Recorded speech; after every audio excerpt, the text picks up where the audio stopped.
We begin this midday with breaking news out of Elkhart County. 2 police officers cleared in a deadly store shooting.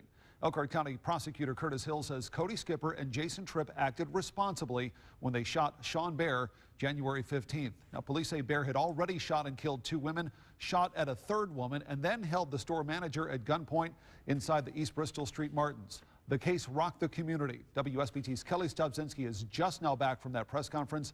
Kelly, we learned a whole lot of information today, but there are still so many unanswered questions. That's right, Bob. Everyone wants to know why. Why did this happen? What was Sean Bear's motive?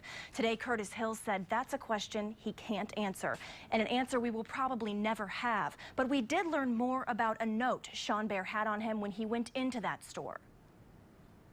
Apparently had some suicidal tendencies and some apparent mental issues or deficiencies over a period of time.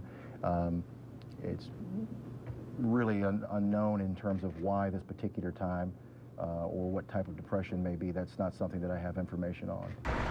Hill released several new details about the shooting itself today. We learned Bear fired a total of 9 shots inside that store, 3 at Crystal Dykes and 3 at Rachel Godfrey. Both customers, one an employee, 1 a customer who died as a result of those gunshots. Hill says Bear also fired another round at a store employee but missed. The last and final shot he fired was a self-inflicted gunshot to his head. The 2 officers confronted Bear in a store aisle, and according to Hill, when Bear raised his gun toward them, they fired 10 rounds at him. The forensic pathologist determined Bear died from a gunshot wound to his heart from the officers and from that self-inflicted bullet in his head. And even though Curtis Hill cleared those 2 officers who he says ultimately saved lives when they killed Bear, the prosecutor says other people in the store that night saved lives too.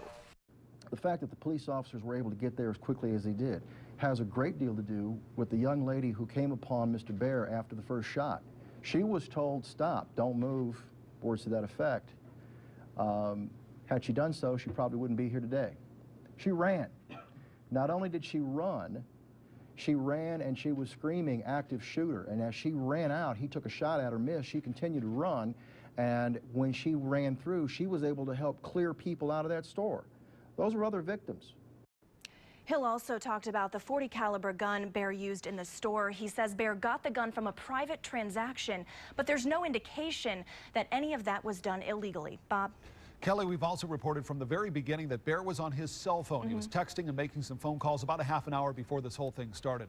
Now, the prosecutor shed a little bit of light on that part of the investigation, didn't he?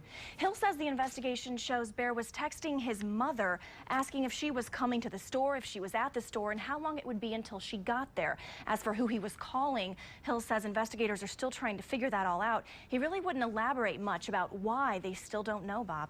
You also had a chance to talk to the prosecutor about those 911 calls and the video surveillance from that store. He simply said those are parts of the investigation he will never release. He says it victimizes everyone all over again to play those publicly, and says there is no reason to make any of that public. All right, Kelly, thanks very much. We appreciate that. We also now know the names of the person